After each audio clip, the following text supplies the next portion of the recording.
While Hampton police have scaled back search efforts for Codi, community volunteers are still out there looking on their own. Sarah Hammond is live in Hampton, where a tribute for the little boy keeps growing. She tells us why the community hasn't given up yet. Sarah?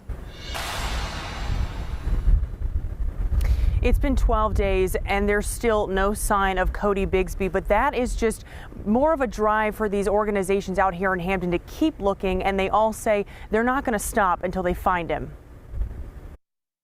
For the Hampton community, the search for Codi is not over.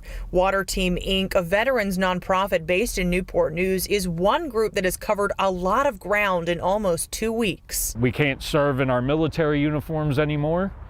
This is our new uniform. Joe Slabinski, who oversees the group, says they've searched many of the waterways and woods in Hampton. And Saturday morning, starting at 7:30, he says they're revisiting the Boo Williams Sports Complex. Hopefully at the end of that search, we can say that we've thoroughly searched that and we can come to terms and say that Codi is not there. He says they already have about 30 volunteers signed up to help bright and early. They're at a loss. They don't know where to go or where to turn to be able to still help. As for next week, he says they'll start to set their sights outside of Hampton to find Codi.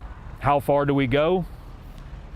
That all depends on how long Codi's missing. Slabinski says he's blown away by the support this community has shown throughout this entire search effort. Codi showed us that there's more good in the world than there's bad. I only hope we could reciprocate it and find him.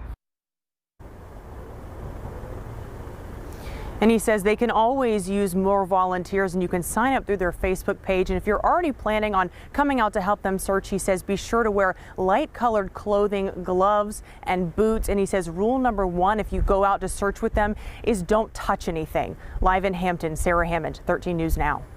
And if you know anything that could help police with this case, call any of the numbers there on your screen: the crime line, Hampton Police, or the FBI tip line.